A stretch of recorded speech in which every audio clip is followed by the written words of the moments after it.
Well, obviously the boys made a mistake, obviously. A coffin! That's what's down there, a coffin. I saw them carry it in. What? Yeah, you'll find Jerry Dandridge in it, sleeping the sleep of the undead. Ooh! What are you talking about? He's a vampire. Uh-oh. I saw him in that room last night. He had fangs and he bit her on the neck. Heavens! What are you talking about? Wait! We can't just leave like this. I got something for you. My television neighbor, I'm glad we're together again.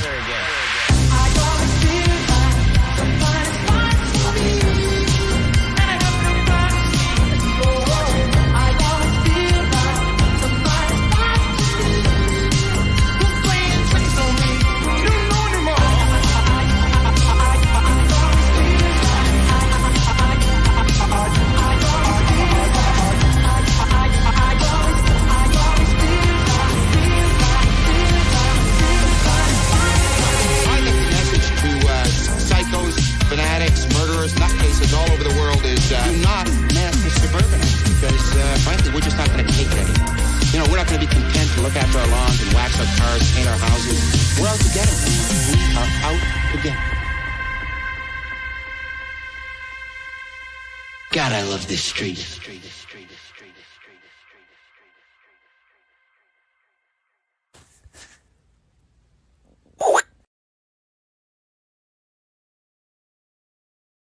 What is going on? How are you guys doing tonight?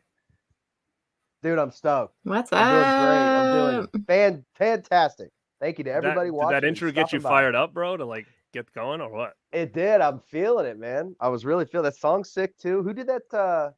Had a buddy did that song, right? Oh yeah, Mr. Dynamite Tiger customized a song for the RadPack show. Friend of the show, friend of the show. Thank you, sir. Yeah, man. Thank you so much. Guys, what is going on? Welcome. We are kind of like Easter weekend right now doing this this second live show of the month. This is great. We were able to do 2, which was cool. We did Leprechaun halfway through, and now we're ending the month strong with Bad Neighbors or Neighbors from Hell. Neighbors from Hell. Does anybody want to talk about Leprechaun in the Hood? Let's dedicate. Actually, let's scrap the whole idea today and just talk about both. Just talk about Leprechaun in the Hood. Yes. Yeah, that'll be on there. That'll be our number 1 pick right now. You know, because he was a neighbor from in the hood. You know, there was neighbors in the hood. He had so many hood neighbors. But yeah, guys, welcome to the show. This kind of came about. We were talking about suburban horror. That was one.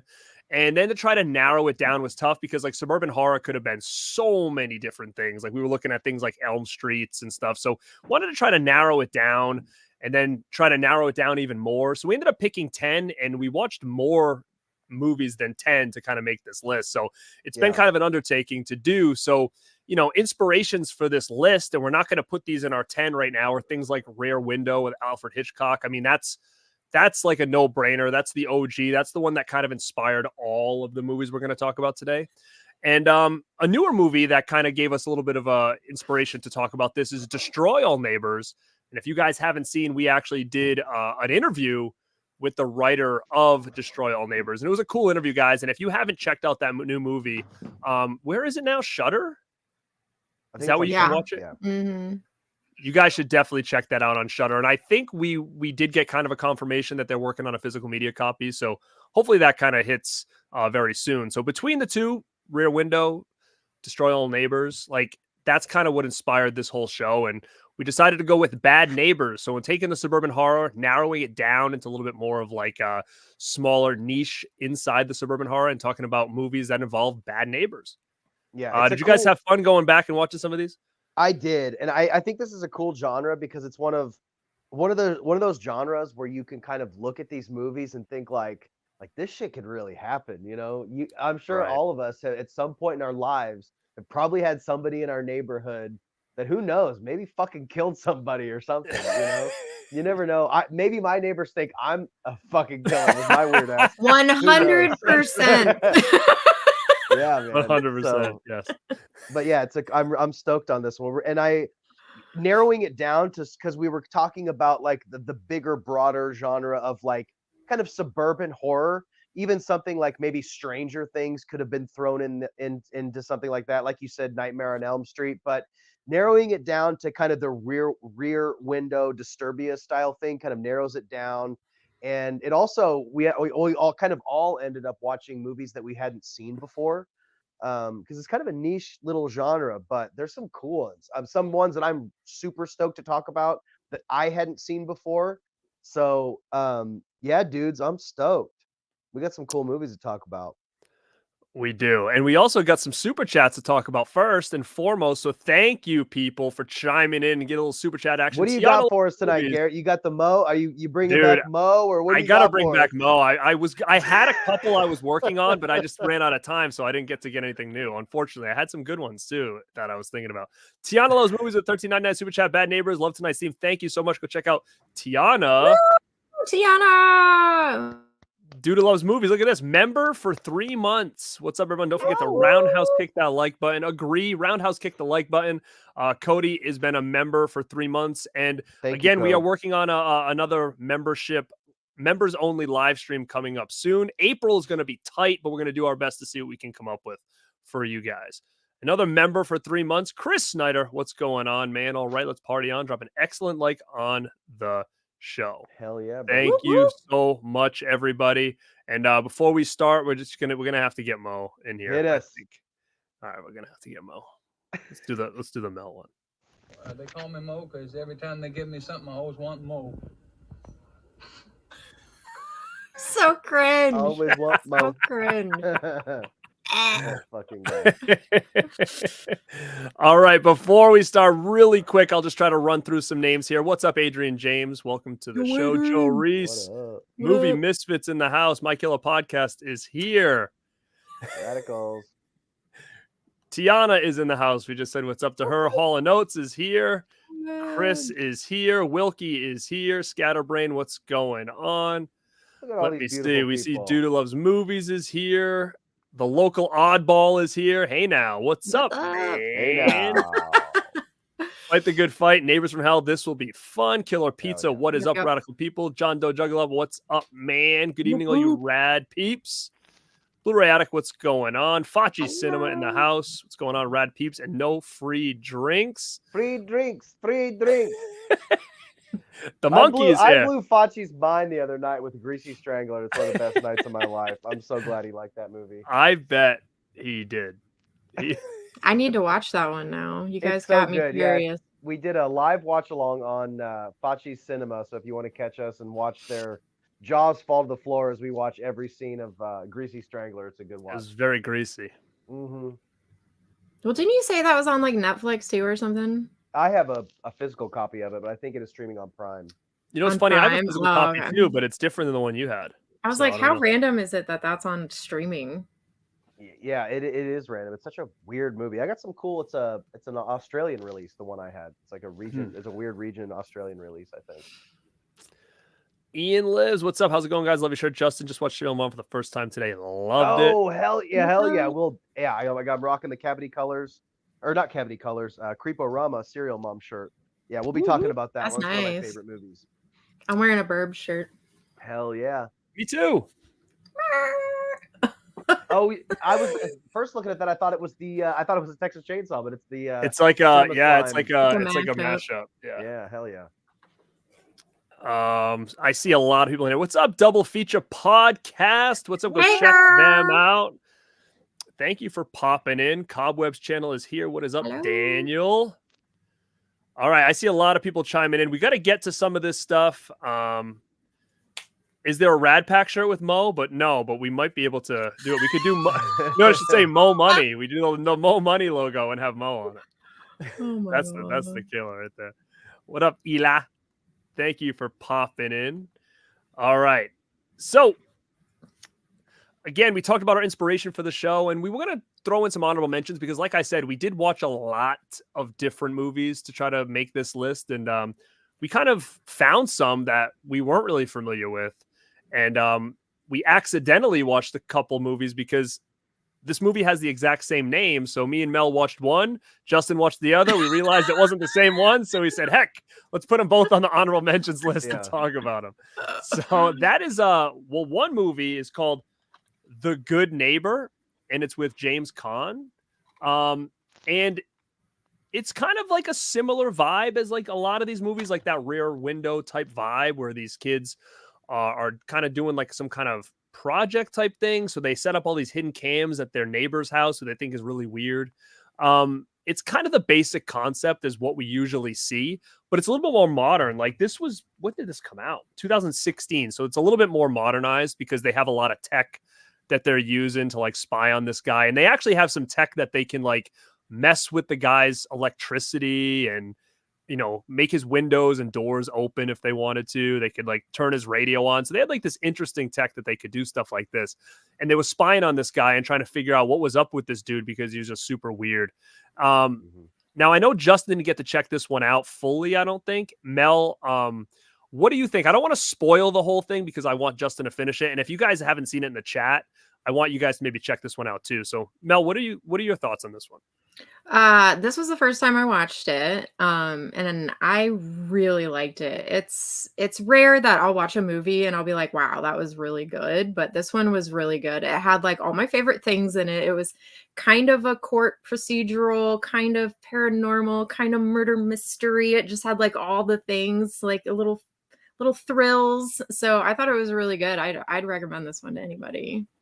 Yeah, it is a cool movie. I didn't get to, like, I got about maybe almost an hour in as the kids are kind of setting up their surveillance and they're starting to like, the things are starting to heat up with like what's in the basement and all these little angles. But what is cool, like what Mel mentioned, they got a really, the way this movie is cut together is really cool. The way the story plays out, because you'll start hanging out with the kids and then it'll jump cut to a court scene. We don't know what happened. We don't know who's in trouble. We don't know who the defendant is, but you see him in court kind of walking us through the different occurrences as this guy's in his house wondering what the fuck's going on. James Caan is like, his windows are turning off, his AC's turning off, and it progressively gets crazier and crazier. I have no idea how this thing's going to turn out because they keep talking about the defendant, but you don't know really who the defendant is. You don't know what the crime is. You don't know what happened, but as the story goes on, you know, it's building up to a big finish. And I literally had to turn it off right before we did the stream. So it was hard to tear away from it, but really cool movie. Yeah. Yeah, that's The Good Neighbor. Now you got to be careful because there are multiple movies with the same title. And this one, like I said, look for the one from 2016 with James Caan. He plays the old man in this. I have a physical media release of this. I do not know if there's a Blu-ray of this movie. I know I just have the DVD, but it is on Tubi as well. So you guys can all stream it if you want, if you're interested in that movie. That's how I watched Did you just randomly pick that physical up when it came out, or did you pick it up for the show? Yeah, I was going to say, did you pick that up recently? Well, what's funny is that when we did bring up the concept of this show, I did a Google search to try to just get different suburban horror movies and narrow it down. And this was on there. So I was like, I don't know, I think I was in bed like one night and I was like, let me like look for some of these movies on Tubi that I haven't seen. And this was one that I put on that I hadn't seen. And I liked it so much that I went and I found it on physical. So, just so I had something to have, number one, and number two, I could hold it up like this. But if we decided we were going to talk about it, but I mean, I saw it on Tubi first, but I liked it so much that I ran out and said, okay, I need this on physical. And I do think I only was able to find the DVD version of this. So if there's a Blu-ray, I don't think, but there could be of it. But yeah, I really liked it too. And seems like all three of us are pretty on board with this one. Mm-hmm. But like I said, we didn't get to all watch it because there's more movies with the same title. And that's where I think Justin was like, I watched it. And then we were kind of discussing it. And he's like, I don't think it's the same one that you guys watched. Yeah, there's literally multiple. I think we both watched two different Good Neighbor movies. There's another one called Good Neighbors that actually looks kind of cool too, about these kids that are having a party. But the one that I watched has Jay Baruchel and Scott Speedman, which was a really interesting movie. It's about these people that all live in this apartment complex, and they're all kind of friends. They go over to each other's apartments and they hang out. Jay Baruchel's new to the building. And there's a girl, a woman, and this man, Scott Speedman's character. Scott Speedman is in a wheelchair, and they all go over to his house and hang out. Meanwhile, like throughout on the secondary story, there's this serial killer that's going around and like assaulting women and murdering them. And everybody's paranoid. Nobody knows what's going on. People are getting picked off. People are dying, and of course, people are starting to point fingers at each other. But there's a really good twist that kind of takes the story in a completely different direction that hits in about 30 or 45 minutes, and you're like, oh shit, okay, this isn't your standard like murder mystery. And there's some really messed up scenes that kind of come out of left field that you're just not expecting. I'm a big Jay Baruchel fan. I think he's a kind of an underrated actor. He was in that kind of in the same group of people with all the Judd Apatow movies like Seth Rogen and Jonah Hill. He was in that camp. But this is a serious role for him. Yes, The Neighbors. That's a good That's one a too. funny movie. It is a good movie, but I highly recommend if you guys, if anybody's seen the one either of these, but I'd be curious to know if people have seen the Jay Baruchel one as well. But I think you guys, Garrett and Mel, I think you guys will really like this too if you get a chance to see it. Great ending, good story, really low key. There's only about 3 characters. So yeah, it's not so much a neighborhood, but it's still neighbors in an apartment complex. In like an apartment building. Yeah, I'm gonna watch it because I'm intrigued by it. It's cool. And I know, Mel, when I mentioned Scott Speedman, that kind of perked your ears up a little bit. I had never really seen anything with him in it. He's a really good actor. He's pretty charming. And too. I think you'll really like him in this role because he kind of, I don't want to spoil too much because there's a good. If he gets up and walks around, I'm gonna be upset though. I'm not gonna spoil. I don't want to spoil anything. It's cool. It's not what you're Okay. expecting. Yeah. Good Neighbor is not on Blu-ray. Just FYI. Okay, just DVD, but yeah, it is on Tubi. And guys, that was our honorable mentions: The Good Neighbor, and The Good Neighbors. So again, if you guys want to check out pretty cool movies with pretty much the same title, they are on Tubi now. They're streaming, so you can check those things out. Those are honorable mentions. And like Justin said before we kind of started talking about this, is that, you know, he really digs this kind of horror because it feels like it can happen, you know, easily. And I've talked about this before. I love this kind too, because this is exactly how I grew up, in a neighborhood, just like most of these movies, like almost to the exact T, where there were some houses in the neighborhood that we always thought were a little bit off. They were different, right? Especially around Halloween, they were the one house that shut all the lights off, and, you know, no, they didn't want to come outside or whatever, you know? So there was always had that feeling where it just really hit close to home. And I think that's why I am drawn to some of these movies too, because it just brings me back to my childhood when I see like these younger kids running around the neighborhood, like spying on neighbors and, you know, playing and stuff like that. So really, really cool. Now we can get into our top 10. What we're going to do is we're just going to each start talking about we'll bring up a different title that's part of this 10 list. Nothing's ranked. It's just at random, but 10 movies that have these kind of concepts that we definitely think are good. And you guys should definitely check out if you haven't, or if you've seen some of these, you know, feel free to chime along with us in the comments and let us know what you think of them. But the first one we're going to talk about is another more modern movie. Like, this only came out a couple of years ago, and when this came out, I've said to myself, like, man, this was just perfect. Like, it had everything I wanted. It felt very nostalgic. It felt like it came out in the 80s. And that is Summer of '84. This movie came out, and it really did kind of blow me away, really, because it came out like right at the time when Stranger Things was like really hot. So it kind of had a very similar vibe as Stranger Things, with like all the little kids and stuff. Like I said, they're playing around in the neighborhood, and come to find out, you know, there's a serial killer in town, and they suspect that it maybe is one of their neighbors. So they just start spying on this guy and whatnot. And, you know, it's just really cool. It's the same kind of concept as a lot of these movies, but really, really well done, super effective. And there's some really intense moments in this movie. I don't know what you guys think of it. We haven't really even talked about a lot of these with each other yet, but Summer of '84 is one that I definitely wanted to bring up here because it just fits this so perfectly. Yeah, great movie. I actually have that. That's a great release from Gunpowder and Sky. Yes. Really cool 4K release on that one. I love that movie. Great performances. The kids are good. Got good kid actors, which is important in a movie like that. It does kind of have that Stranger Things vibe. Good little twists and turns. Keeps you guessing. It's pretty cool. I love that movie. Yeah, Now I have have you- that same release too.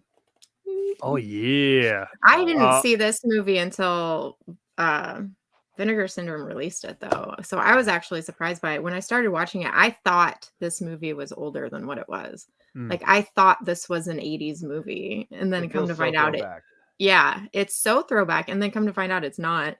And then I went into this movie with so many assumptions. It's crazy because I also assumed that at some point it I don't know, it was going to be kind of funny or something like something not what I thought was going to happen. I don't know. It just like all of a sudden went super hard and super fast with like the gore. And I was like, oh, this is not what I thought was going to happen with this movie.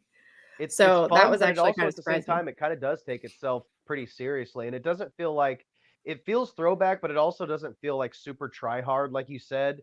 It kind of it genuinely just does feel like an old school movie. It's not like a modern movie where they just toss a soundtrack on the movie and throw some weird grain or something on it. It really does feel like a nice blast from the past type of movie and shit. There's some cool kills, and I just remember it's hard to talk about all these movies without spoiling, but there's some really great performances in this one. Really creepy performances.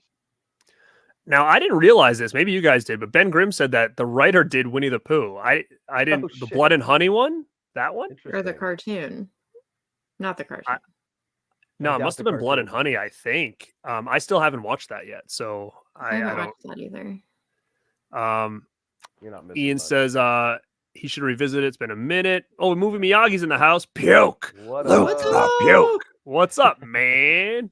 Welcome. Yeah, great addition. Summer of '84 is amazing. People seem to like it.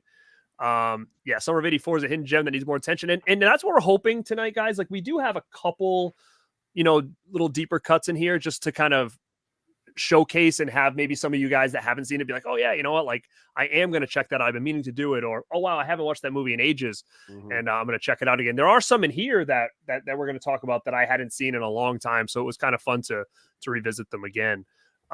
He wrote the new Winnie the Pooh, the new one, cool. which I hear is better. actually really good, right? I hear it's like a lot better than the first one. Wait, are we still talking about Blood and Honey? Yeah. Blood and Honey too? Okay. Yeah. Scatterbrain says great release. What's up, Dino? He says first time here from Garrett's independent show. I was curious and watched the show with My Bloody Valentine. Valentine, love the show.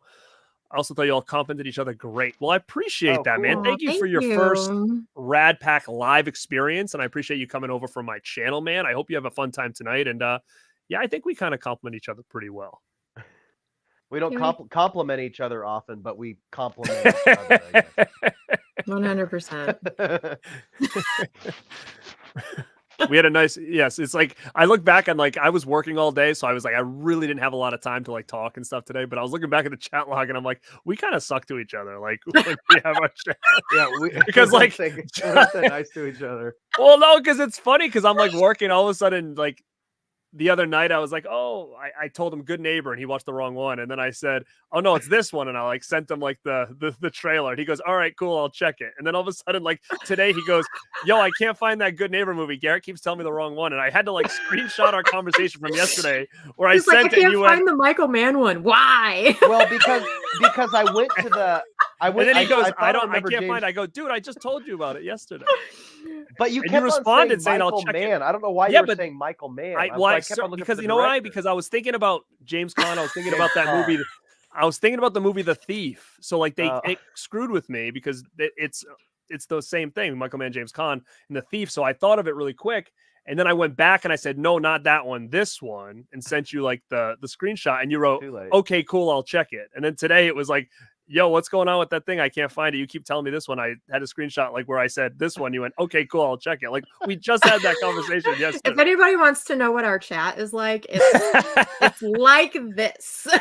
And then we're always like super and I'm busy over here like, yes, it's this one. And then tonight, I'm sure he loved it when all of a sudden it's like an hour before the show and I text Justin intro ? Yeah, as I'm speeding Justin, home, like period. to try to intro ? Like what the fuck? I'm like speeding home trying to make it in time for the show, and I'm like, shoot, that intro. Where is it? I know we're always so last minute because I'm trying to edit that intro. I'm trying to watch this movie, and we're always like so fucking like all over the place, man. We've but got we so much somehow going we on. pull it together I know what's going on all time the time. we make Yeah, we it do. work. It's like business. It's all business, right? It's all, but I can't wait to finish that. I'm gonna finish that after the stream. So I'm stoked on it. It's good. James Caan's good too, but we already talked about that movie. Yeah. Moving on. It's good though. Yes. A lot of people are praising this movie right now. So that's really, really good. I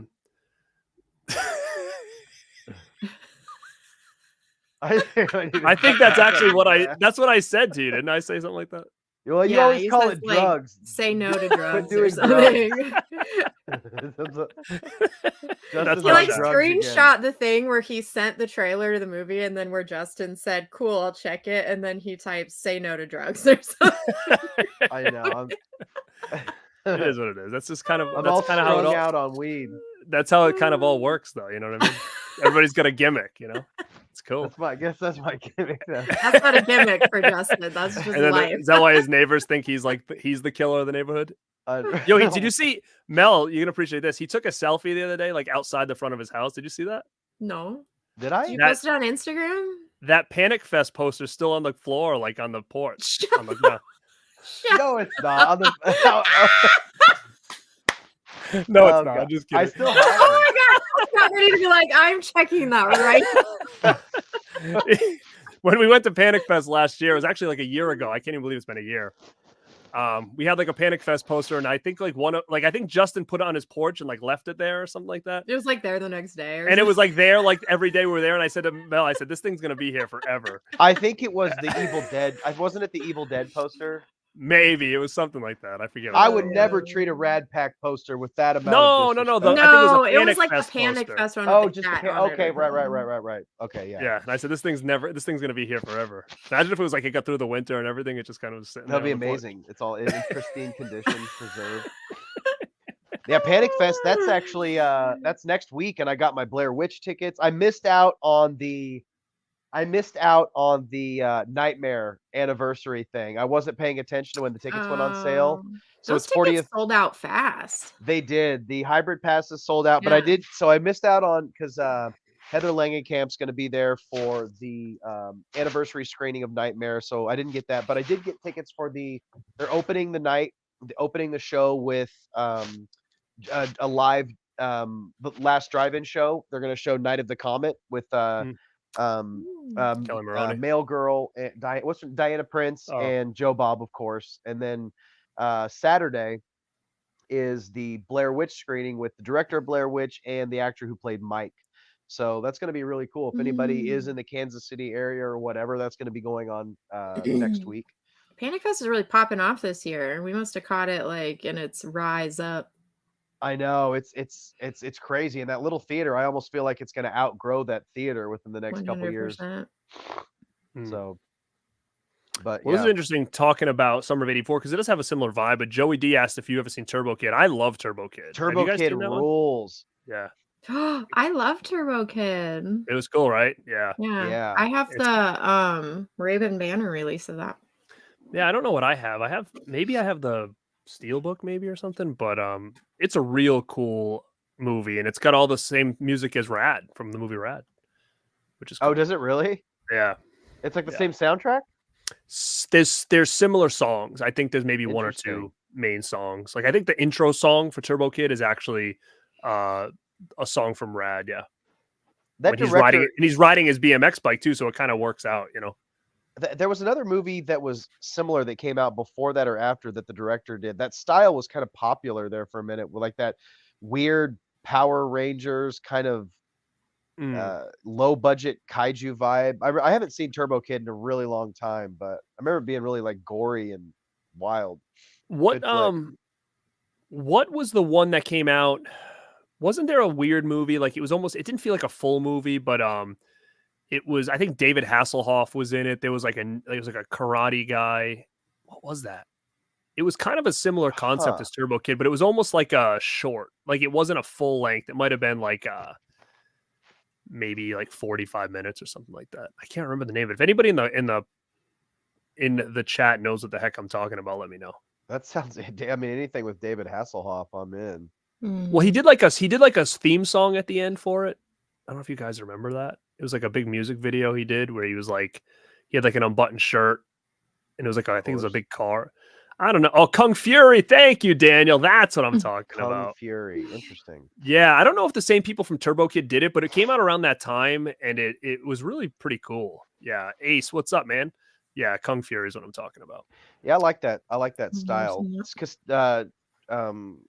Kostansky, the guy who did Psycho Gorman, did a movie called there was like Manborg, and there's a couple other movies like that that are really wild.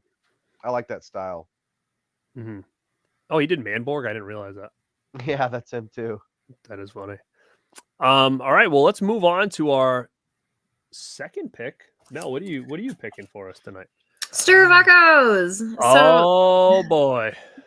This one's a little different than Summer of '84 because it is about a neighborhood and it is about neighbors, but it has more of a paranormal aspect to it where Kevin Bacon moves into this neighborhood and he starts seeing the ghost of this girl and she's trying to tell him something, but he can't, like, he spends the movie trying to figure out what she says to him.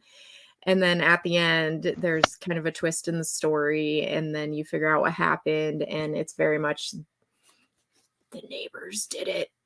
So if you haven't seen Stir of Echoes, I highly recommend it. It's so good. I gotta be honest, I haven't seen that movie in I mean probably what is that a 90s movie? Is that from the late 90s or like It's gotta early? be early I don't 2000s. remember. Because I was gonna say I haven't seen it in like 99. 1999. Oh God, so I am that old. It probably has been 20 I got the years since I've special seen it. edition DVD too. Look at this. I was gonna ask you Oh, about that's that because cool. I have this and I don't have the Slippy on it there like that. Look at that. Yeah, well, it's basically the same release, but this one's the special edition. It came with this clear plastic slip. Mine says special edition, but no slip. Maybe it's in the box. Maybe it's in that box. I don't know. Slip in a box. Shut up. You did not take this special edition No, slip I wouldn't off have and taken that off. I wouldn't put have it in taken that off. hashtag slip in a That's box. a slip that makes sense. You know what I mean? I would have kept that on. It's like nice and shiny. It protects it. You know, it Yeah, but actually you know adds what? to the image. If only I had turkey bags back in the day, because it's all scuffed up now, if you can't tell. Yeah. To be honest, See? I don't even remember Your like the movies do twist get or ruined sitting on the reveal shelf. or anything in that movie. But you're kind of right, Justin. I actually, when she picked this one, I hadn't watched this in a very, very long time. So I started to watch it, and then I actually didn't even get to finish it, but we kind of chatted about it. And I remember now how it ends, but I didn't get to finish this one. But I had seen it a couple times, but probably not for at least 15 years, I'm thinking. Mm-hmm. So it's been a long while since I Bill checked that one out, Paxton but it was a good directed that. watch. Or I'm thinking of Frailty. Whoops. Well, that, you know what's funny is I always get this That's a good confused with movie, too. Frailty. Yeah, the covers are Always, similar and vibes are similar. Yeah, which is another great one. Now, Frailty's a real creepy movie, though. Mhm. This one is I'm more like surprised. paranormal scary.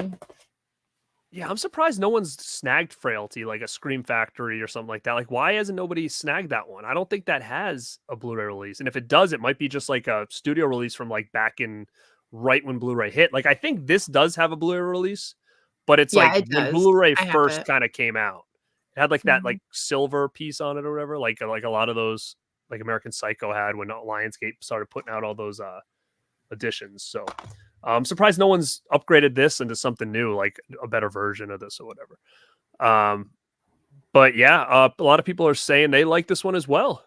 It's pretty good. Kevin Bacon is phenomenal in this movie. He wants to know, is there a title on that spine? That No, that's just the new stuff. They're not doing titles in the spines anymore. was weird. which wasn't it? one? When Evil Lurks.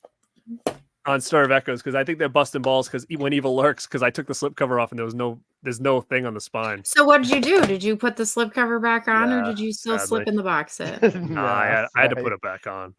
Now it ruined my Oh, whole display. no. I might have to move it. I might have to move it to a different shelf or something. You know, See, Oh, slips are Garrett. important. They have important information on them. It just doesn't. It doesn't look as glossy and glazed now. You know, it's got like this like random one piece of cardboard. Oh, it sticking doesn't out, look so- cheap anymore. Cool. No, it doesn't look. It doesn't look fancy. It doesn't look Did you shiny. get that off Amazon?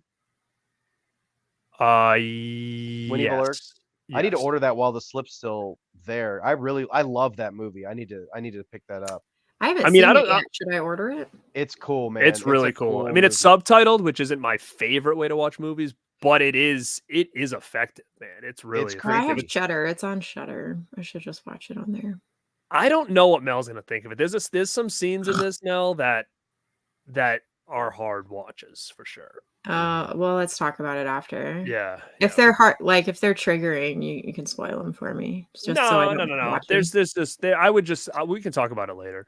But yeah, so I'm actually hoping that what happens when if for whatever reason when evil lurks they decide not to put slips on anymore, like in like a year, what happens? Is there no title on the spine, or do they add one? You know?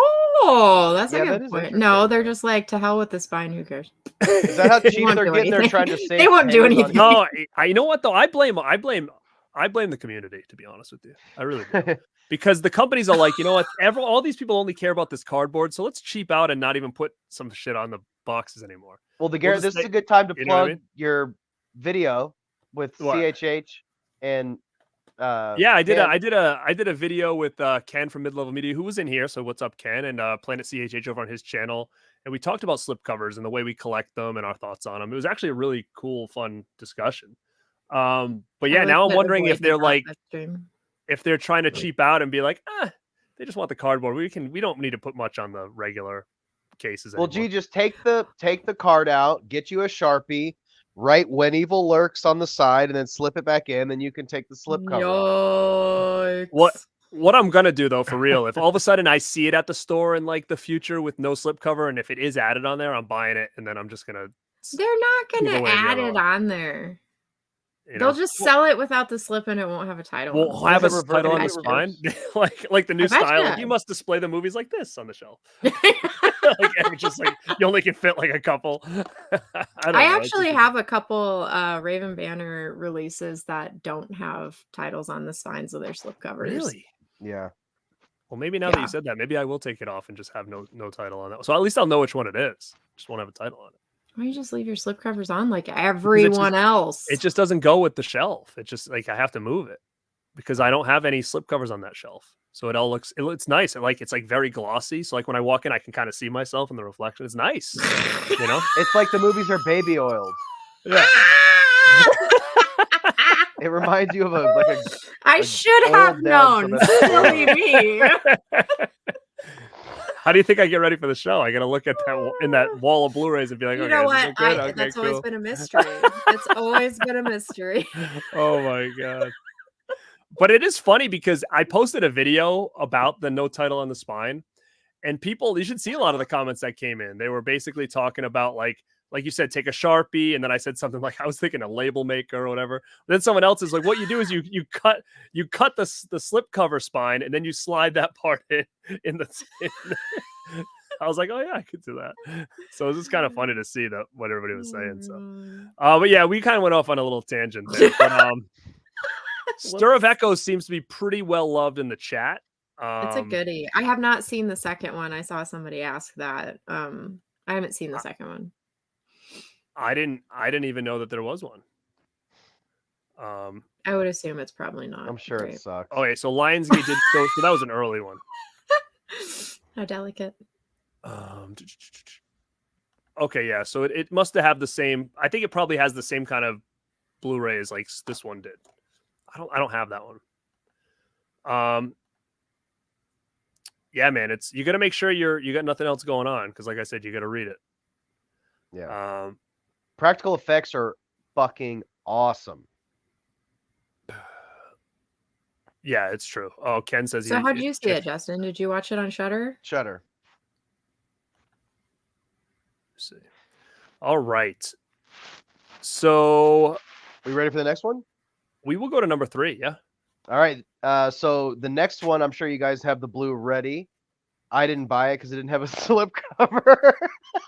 Oh no. You're the worst. Wow. But it is. We got every angle here. We got like the no slip cover, we got the slip cover, and we got the I just buy whatever.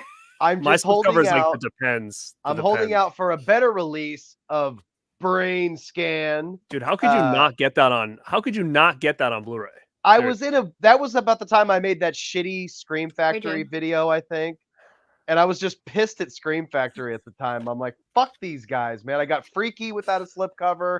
I've been waiting for years and years and years for a special edition of Brainscan. Thanks, And Mel. then they just put out like a bare bones, stupid, low effort Brainscan release. But anyway, I'm going off on a tangent. We need to stay I positive. expect that VHS in the mail. I'm gonna start it.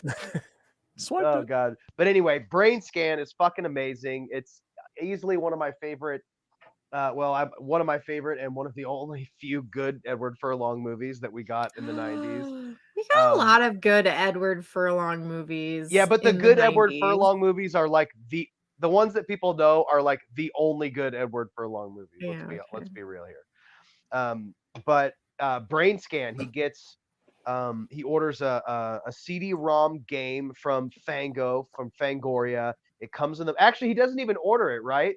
He calls the number and He calls the number and then it just shows up. 555. He puts the game in, and Trickster, this crazy kooky character, the game sort of comes alive, and it's a murder game. It's basically a POV game where you commit murders and the lines of reality and the game start blurring, and he's wondering if he is actually committing these murders that are happening in the game, and his life starts to deteriorate. And it's just such a fun movie and a genuinely great performance from Furlong. I think his performance in this movie and Pet Sematary 2, I think, are a couple of his best performances. But Brainscan, I think he really goes for it. It was kind of in his peak, I think, before his life got a little crazy as Hollywood life gets. One of the standout things that I always talk about with this movie, I think you guys like it. It is just a fun 90s shitty CGI, slasher movie. But I always wanted his room so fucking bad. I wanted to live in his loft attic because he had like a full kitchen in there. He's got a refrigerator, just like a full kitchen Igor in there. I know his little Igor, his Igor. automated phone. Yeah, it's that was so cool. it's so good. But really great movie. What do you guys think about a Brainscan? Brainscan is probably one of my favorite horror movies from the early 90s, no question. And it what I like about it too is it feels so 90s in so many ways that I just love it because it just brings you back to like that time and you being like a preteen CGI and stuff like that. Like I liked Lawnmower. It does kind of give you that. It was around that same time because they were kind of testing the virtual reality type stuff. So it kind of has the same feel. But like Edward Furlong's, he dresses very early 90s, got kind of that grunge look. Yeah. You've got this character Trickster who was supposed to be kind of like the next horror icon that never amounted to that. And I watch it and I said, man, he was so awesome. Like they could have went sequels galore with Brainscan. I wish they would have. He was such a great character. It was awesome. It would have got so bad. Well, you know what's crazy about it is that this version has the deleted scenes and that deleted ending or whatever. Yeah. If they would have stuck to that, I think that would have changed everything. Like that scene where he transforms and it has all of that like practical effects where he's like that monster at the end that they scrapped and changed it because they didn't know if people were like it was too practical and they thought people were kind of over that at the time and they didn't think it looked that great. I think that's one of the scariest looking. Quite a bit though. Maybe they were trying to go for more. I know, but I think that would have been a great ending because it would have showed like how much like what this Trickster was capable of. Like because it was so different than anything we saw from him through the movie. All of a sudden now he transforms into this like thing that you would have seen from like Henenlotter or whatever. And I think it would have really just I don't know. In my opinion, it just would have gave him a whole new like side to him where it's like, oh shit, this guy can transform into like these other things. I don't know. I just thought it was really cool. And I was kind of sad that they decided not to go that route and go to the route they did where they kind of just like, he kind of just changed like his appearance. Well, they kind of like practical the side of his face and he had like a contact in or whatever to kind of show that he was like two people in one or whatever. What's up, Bob? So they did kind of show that a little bit. Yeah, it's interesting how they had because they at first it looked like they were the big scene at the end where they kind of joined together. They tried it practically and then we're like, never mind, let's just do shitty CGI. Yeah, but do you agree that the practical way would have been a lot cooler? Of like 100%. Well, I wasn't think the it would have been practical great. monster thing just like it was almost like an oops, like they mashed together and then it formed this like blobby thing. Like I Yeah, kind of yeah, yeah. remember it, but I don't really remember it. So it wasn't like it was like he tried to join, but it didn't work or something. Yeah. The I footage guess looks that's a what little I sketchy. got from it. It's almost like it Or was was just that test like the footage. in between? Like that was the in between, and then he was going to end up being what he was, the half person. I don't know. I haven't seen all those features on that DVD. Maybe I do need to pick it up after all. Yeah, it's got quite a bit on here. New stuff As well. Yeah, new stuff. Mm. So but yeah, I absolutely love Brainscan. And it is a Bad Neighbors type of thing. It's like a whodunit, and that's what's interesting about it. And it's kind of got a different dynamic than what we're used to. Like they're trying to figure out who's murdering all these people in the neighborhood. And Yeah, then Frank it's just Langella coming up and as like the detective cop and stuff like sweating him that. down, So yeah. it is kind of, it falls in that line, but it's a little bit different of a twist than a lot of the movies that we're going to talk about. But yeah, definitely it takes place in like a cul-de-sac kind of suburban neighborhood in the 90s. And like I said, it just has such a strong 90s vibe that I love. Like virtual reality, computers are kind of new. I thought it was really, really good. So I think we all agree on this one. Ben Grimm said, I had Edward Furlong give me an autograph quoting Buddies Forever in a quote from Brainscan. He didn't know how to spell Buddies. Oh, How did he spell it? Isn't that cute and charming though? Oh, that's yeah, hilarious. he was trying to be cute. Yeah. You know what's cool is I had from you're wearing your Cinema Slime Burb shirt. I have the Cinema Slime. They did a line of Brainscan stuff, and he signed the receipt. It said Buddies Forever. He personally signed it, Buddies Forever, on the receipt and the thing, which I thought, well, I was like, man, this is fucking cool because it's kind of a deep cut movie. So I like that they made merch for that. But yeah, and him and his buddy, I like bought them as friends. Like I felt like those two actors had good chemistry together. The guy who played Yeah, Kyle, they really did. yeah, he was a cool character, and you really kind of feel for him as the movie goes on. You like, think his buddy's gone or whatever. Mm-hmm. Yeah, it's a cool movie. We should have got more Trickster. It's a shame, but Mel, you're probably right because they definitely Brainscan wasn't super successful. Like it did okay or whatever, but if they would have done a sequel, it probably would have had less of a budget and kind of like how the Hellraiser makeup got kind of the worse. CGI would have got worse and worse. Yeah, it would have got cheaper. Maybe the makeup would have looked weird, or they would have got a different actor to play Trickster. He looked awesome. Edward Furlong wouldn't have been in it. God, he would have been such a good villain because you don't have a lot of those. He was like the first charismatic, like talking villain since like Chucky or Freddy. And he looked cool too. Oh, yeah. He was he looked good, but he looked cool. He's dancing to death to or like Primus. Yeah, Primus and shit. Oh my God, I so love that. cool. Oh, so good. He's got the nose piercings, the cool hair. He was killing it, dude. What is he eating? He Fingers. dumps mustard all over. What is he, like just a chicken or something? What is he eating in that gross Oh thing? yeah, he's eating like a raw chicken or whatever. Or Tricks something. Man. I don't know. Salmonella, dude. All right. It seems again, I think it's another win. That's our third pick. A lot of people are saying they love Brainscan. Hell yeah. So there hasn't been anything yet about people not really liking some of these movies. So, which is good. It seems like a lot of people have seen them. I think maybe I saw somebody that said they didn't see Brainscan yet, which I think you guys definitely need to check that one out as well, because it's just a great horror movie for a time that horror was like not really banging. Like, Yeah. what was this? 93? 90? I think it was 93. When was this? What I we think it got was right after Pet Sematary. 94. too. 94. So yeah, horror was in a weird place in 94. So this one, I think, in my opinion, has really stood out. The next one, yeah, Tiana hasn't seen it. She wants to see Brainscan. We're going to talk about is number 4.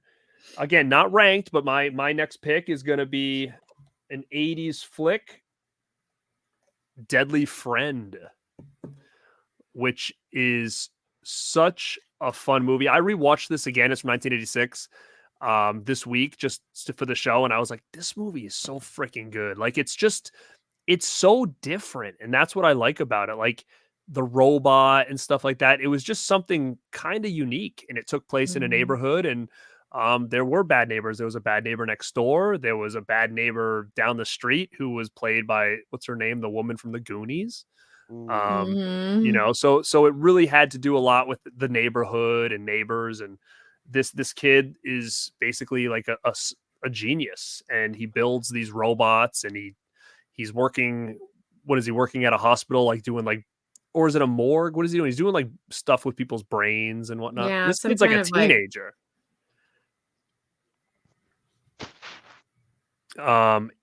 Ace, yeah, and Ramsey. So Daniel's agreeing with, yeah, suburban horror is for me, for sure. It takes place in just one of those little neighborhoods, and it's really good. A Wes Craven flick from 1986. If you guys haven't seen this one, I would definitely check it out. Christy Swanson's in here as well. She's like one of the main characters in the movie, and then that robot is BB. BB. And Yeah, Justin, you said you haven't seen this one? I have that release, but I still haven't watched it. I'm a big Christy Swanson mark too. I have to watch that movie, man. I think you would love this. Yeah, you need to watch Mhm.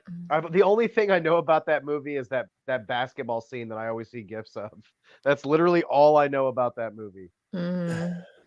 Yeah, that's such a cool scene too. It's really good. And this could be one that people have not seen. Like I think that this is easily one people could have passed by because it doesn't get talked about a lot. And I don't know what the consensus is of this movie. Is it well loved for the people that have seen it, or a lot of people like, oh, that's shitty? I don't really know that. What's the backstory with Craven? Because he wasn't in a good place when he made this movie, right? And they made him add a bunch of stuff to it that he didn't want to add to it, and like to make it horror. What's the background on that? I don't know. I mean, this came out in 86, so at that Mm. point he had already done Elm Street. So Yeah. I Maybe don't there's something. know. I know there's a little weird. There's something that went on with that movie where I don't think he was super stoked on it, and he didn't really want to do.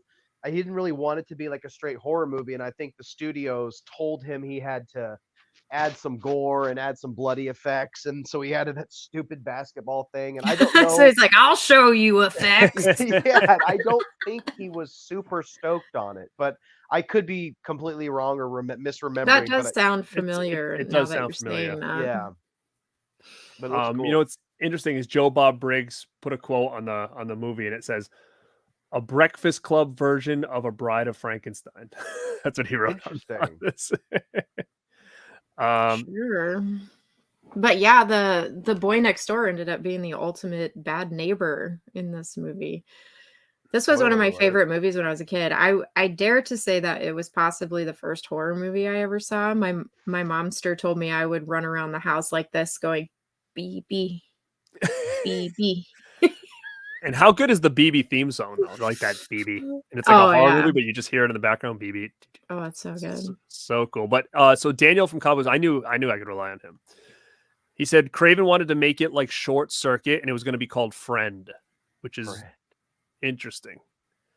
And then about Cody agrees and said, yeah, the other friend wasn't going to be a horror movie, but he was forced to add things to make it a horror movie later on. Interesting, because I'm curious on like what would have been the concept. Like it would have been the same, basically without the horror elements. Pal type movie. But it goes into such a different direction once that, because it does. It really starts with like the robot thing, and then all of a sudden it really takes a big turn. Well, yeah, how are they going to make it a friendly movie after he turns? Well, that's why I'm curious if maybe that whole backstory with what happens with Christy Swanson wasn't part of it. Maybe, or she was just a friend, a girl that hung out with the two of them. I don't know. Sounds like a lame movie.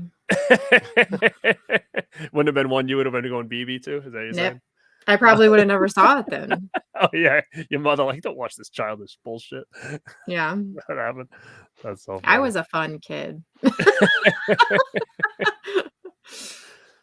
All right, that was number 4. Mel, what do you got for our next pick? Our 5th. Oh, pick it's today? me. All right, so my next pick is Disturbia, one of the ultimate suburban horror movies.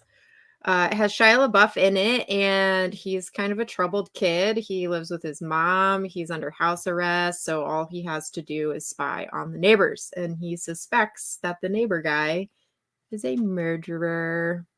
So it's kind of similar to The Good Neighbor and Summer of '84. So it's kind of along that vein. But This movie, I think because I saw this movie before I saw Summer of '84, I thought Summer of '84 was going to be more like this, where it was kind of more lighthearted. So then when Summer of '84 took that big turn into like straight horror, that's why it was so surprising. Mm-hmm.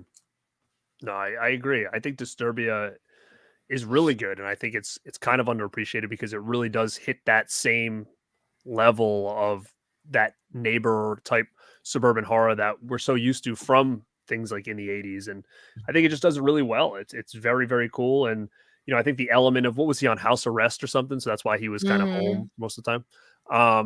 So yeah, I think it's really good. It's to be honest, it's my favorite performance of his. It's the movie I like the most that he's done. Same. So I'm down for Disturbia, and that was one of the big picks when we first decided we were going to do this. That was like one of the 3 first picks that we had to talk about. So are you guys both rocking DVDs? What do you get, the blue? I have a DVD. Well, it does have a Blu-ray. Oh yeah, I don't have it. I don't have it. I don't even have it. Like, I just found this out. I haven't watched this movie in ages. What the? Oh shit! Wait. So apparently, I don't even have. Oh, there's no disc in there? Like, yeah, it's not like no, you're watching it? I took this off the shelf and I was like, oh yeah, because I mean, I've watched it, I own it, I've watched it, and I was like, what the hell? You guys both held up your DVDs. No, I'm like, does this not have a Blu-ray release? And then I looked it up, and it has one. Well, I'm a little worried that like I probably got rid of one of my DVD players to upgrade to Blu-ray or 4K, and the disc was probably in there. This movie was so popular when it came out. I remember everybody had the copy of that goddamn DVD. Like everybody, it was people were stoked on Disturbia. It's a good movie. Yeah, it is. It's a lot of fun. It's got kind of a cool soundtrack. The side characters are cool. I remember that actor who plays his friend, the Asian guy. He was really popping for. Oh my god, he was so funny too. Yeah, what happened to that dude? He was good. I don't know. Yeah, a lot of people again. A lot of people are into this. What up, K-Man? Thanks, dude. What came first, the movie or the Rihanna song? Because she has a song called Disturbia. I don't know. I'm not a big Rihanna listener. No, and it's not on your playlist. Yeah, it's not your jam. Disturbia. So, guys, we've had, I think, some great picks, and hopefully people are making lists to watch some of this stuff because they all go really well together. Disturbia isn't one that I watched for the show, but I have seen it. It's been a while since I've seen it, but I've seen it a couple times. Disturbia. He did. Disturbia. It's my Rhode Island accent. Disturbia. It's his Australian accent. I found Australian accent. Caveman says Disturbia is one of the best Rear Window takes ever. Hitchcock would be proud. All right, Justin. Well, that one's a little more Disturbier than the next one we're going to be talking about. The next one's more of a comedy. And it's what's on my shirt right here, guys. We're going to be talking about Serial Mom, which is, oh man, this is one of my all-time favorite 90s horror comedies. I would call it, it's not even really a horror movie if we're being brutally honest here. It's more of a comedy, right? Like a black comedy satire. It's definitely a black comedy for sure. It is satire. It's got horror elements to it, but it doesn't take itself super seriously.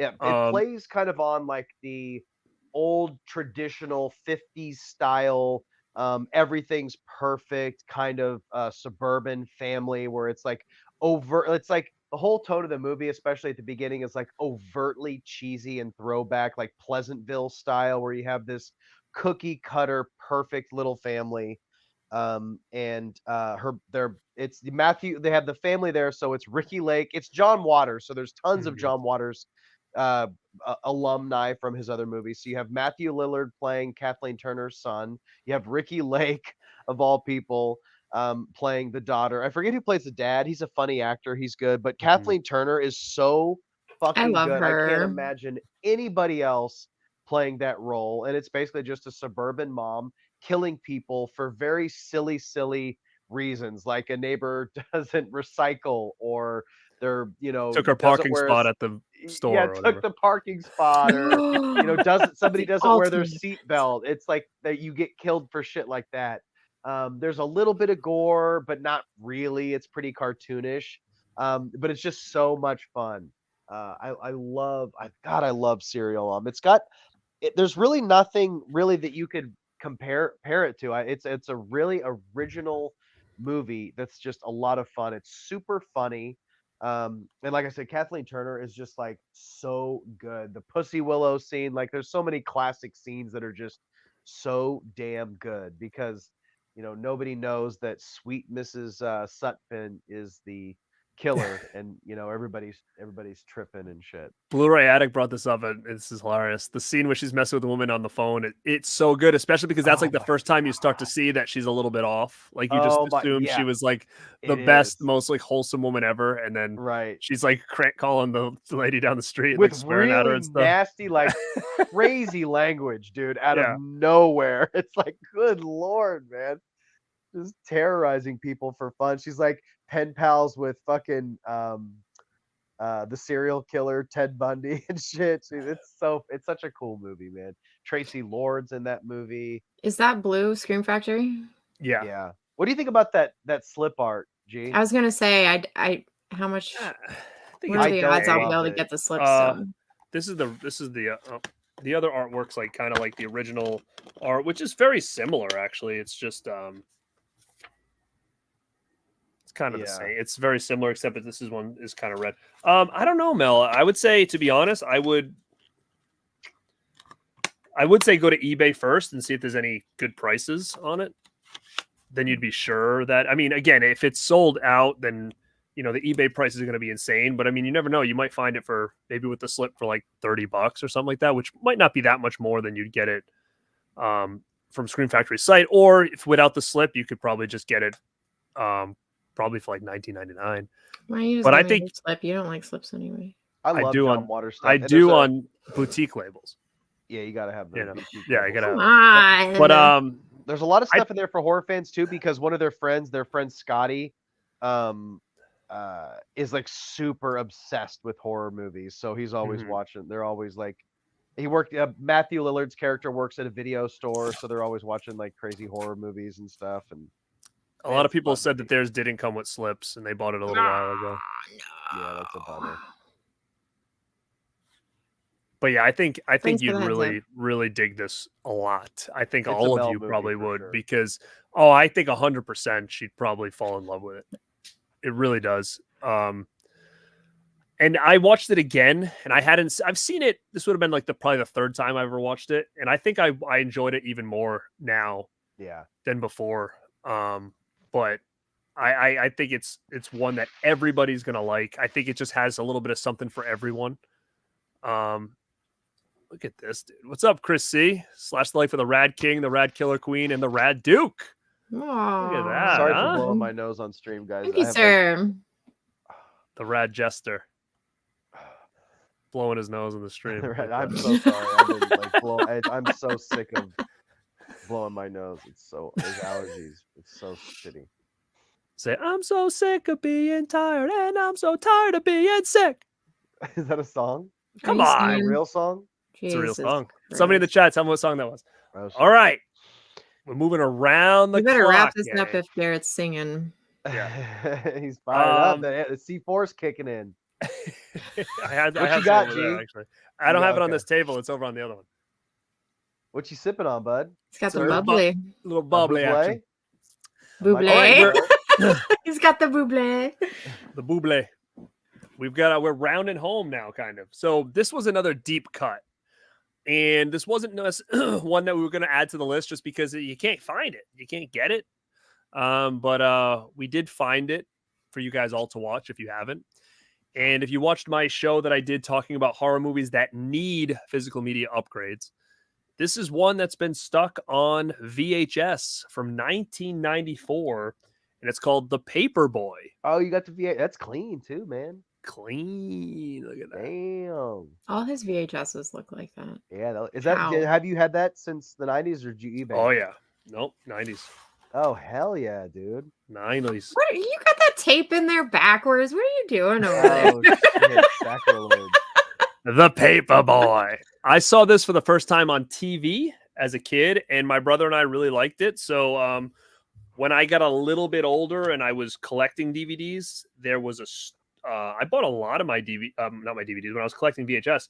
I bought a lot of my VHS at a video store called Pizza Pie Movie Guy. How sick is that? What the hell? And basically you would go in and it would be a pizza place, like a mom and pop pizza shop, but they would have a big pizza counter and you would order it. And then this side of it would be all movies, like you'd rent and pizza and rent.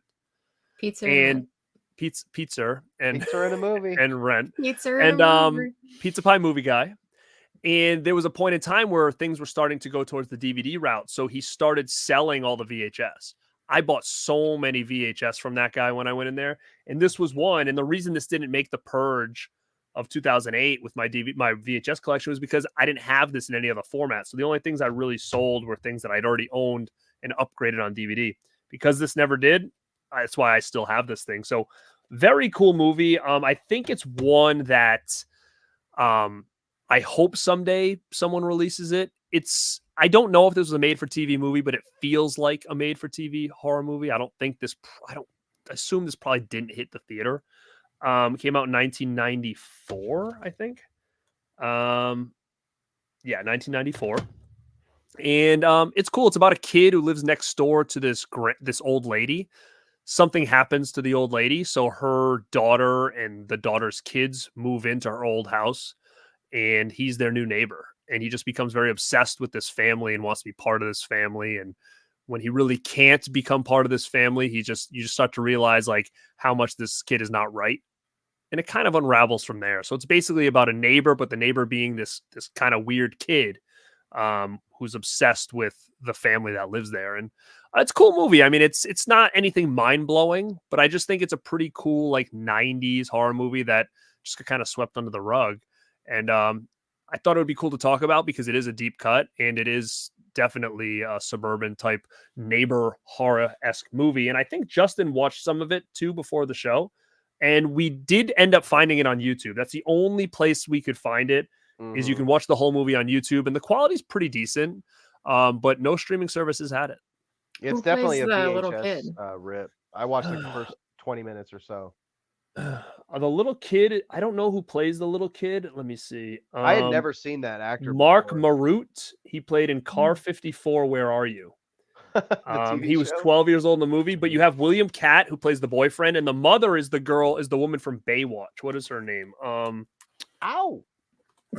What is her name? The Baywatch woman, the dark-haired one that used to date Mitch Buchanan on the show. Melissa Thorpe. She's the mother in this. They could maybe MVD will bring it because they did bring Mikey.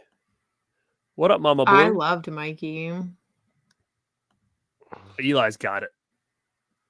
I wish I had that many tapes still. I bet Cody's heard of Paperboy. Oh, he's never seen it. Never seen it. Yeah, I need to see that one. I'll end up watching that. I wish it was. I wish I had a freaking release. So I hate watching it. What did you say? 94? It's not even coming Mhm. up when I freaking. It's 94. The Paperboy. I feel like unless you grew up in the era where you would have caught that on a random TV channel, that's probably like a one that not many people have even fucking heard of. Yeah. Or a lot of You people can't find it, Mel? No, I did find it. Like I said, it's not mind-blowing. It's okay. It's just feels just a very 90s horror movie that you would have seen on TV. That's the best way I can explain it, I guess. Interesting. And the kid's kind of annoying, to be quite honest with you. He is a little shit. That you want to smack him, yeah. He's a little bit of a shit. All right. We have 1, 2, 3 more left. Mel, what do you got for us this one?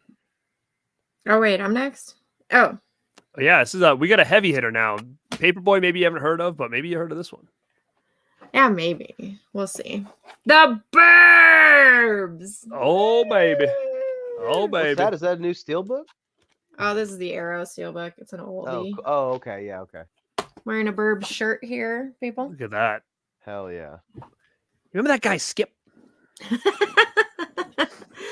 Yeah, so it goes without saying that this is another ultimate suburban horror-ish movie. It's more of a dark comedy, I think, but Tom Hanks plays a guy who lives in a cul-de-sac, and his neighbors kind of move out and new neighbors come. They move out and new neighbors move in, and the new neighbors are weird, and he suspects that there's weird stuff going on over there, so they spend the movie trying to figure it out. It's hilarious and it's really good, and yeah. Unfortunate for the naps. I had a good time when we did a watch along for that one. Yeah. So if you're And new it to the was channel, awesome. you can go check out the watch along we do for the Burbs. And it was actually, I think, one of Justin's first times watching it, maybe. Uh-huh. And Yeah, I hadn't Mel and really I are seen the whole both thing. huge fans of the Burbs. Mhm. That's how me and Mel met, actually. Yep. We That was our first date. We talked about the Burbs together. So if you go on my channel and you go way back into time, we did a rad recommendations, and she was my guest, and we talked about the Burbs because we both really loved it. And if you Mhm. watch that video, I did the old, sardine on a pretzel bit. Jared ate Then some if you- sardines. Sardines. And then if you watch our watch along, Justin did the whole sardines on a pretzel I thing, and come to still find have out, Justin one of does those that on a sardine regular. things. He actually I am a sardine fan. I had never had pretzels with it though, and it was very good. And I Like still that's a have- game changer. Or it something. was really good. And I still have a can of those sardines. I don't know if I could probably last for a lifetime, but Yeah. yeah, good stuff. That scene when he eats those, like that's such classic Tom Hanks physical comedy in Oh that my it's just God. like the epitome of what Tom Hanks does great. Like The his whole audio in that performance. scene too, because Oh, you it's can all- hear it. Yeah, so as he crunches each bite, yeah, Mhm. it's so gross. No, it's cool. We spent some time at Justin's house last year, and we were just sitting out. We got there and we threw a movie on, whatever, and what's happening? Why are you being creepy? What are you Justin, doing? what are you doing? We don't want to look at your crotch, It dude. wouldn't be a stream it if I away. didn't knock my phone over at least once. So he pops on the room and says, "All right, you guys watch this. Now that you're on my pad." He popped on the room. He left the room, and he came back with a little plate. And he had the pretzels, and he went sardine, and he was trying to give us sardines on a pretzel as like a little like food, like snack. But It was weren't double vibe killer. The room killed the vibe, and then the sardine killed the vibe. you were just trying to be, your hospitality. Some sardine. I wanted to be romantic for the ladies. There's the like 1,000 candles on the table. I thought it'd be romantic for the ladies. Oh Yeah, my I God. mean, guys, if you've been following my channel and Mel's channel for a long time, you know that like Burbs is like one of our definitely top 10 favorite movies of all time. I absolutely love the Burbs. And I know she loves the Burbs. So guys, if you have not seen it, I know Ian in here said he hasn't checked it out yet. This is one you guys have to check out. It's freaking awesome. And Chris said, Justin, this is not a members only stream. Save it for the members only. OnlyFans stream. Okay, Do it, I'm Mel. out on Can you- that one. Can you do this? We have guests. Can you do sort it? We have guests. Come on, Mel, you couldn't do that? Oh, you wanted? I thought you were asking Justin to do it. No, I wanted you to do the thing. No. Come on. All right, say another thing from the Burbs, and I'll have Mel recite it the way they do. I can recite that. There go the goddamn brownies. What do you mean? The truck was parked outside all day?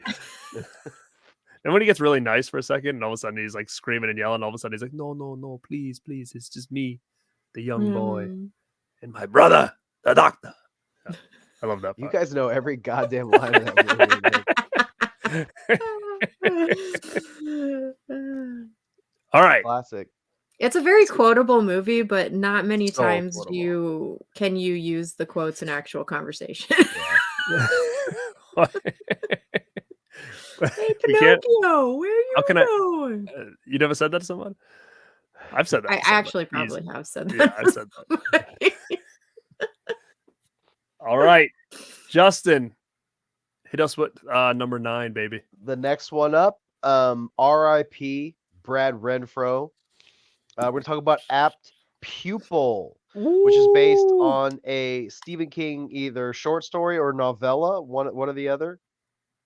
This was a cool movie. This was a movie that, of course, I was familiar with, that I had heard of, but I had never actually watched it. So the show gave me an excuse to watch it, and it's a weird movie. It's super interesting. It's very sinister. It's got some really extremely dark themes. You got Brad Renfro. You have Ian McKellen. Ian McKellen is an old German man in the neighborhood, and Brad Renfro goes over there, and I forget what the catalyst was for him going over there, but he and the Ian McKellen's character is actually a Nazi in hiding. He fled Germany and came to the States, and he changed his name and got a new passport, and nobody knows that was a Nazi soldier in Auschwitz. And every day Brad Renfro's character goes over to his house and he tells them these horrific stories. And then, it becomes like kind of a battle of wits as they start to become at odds with each other for one reason or another.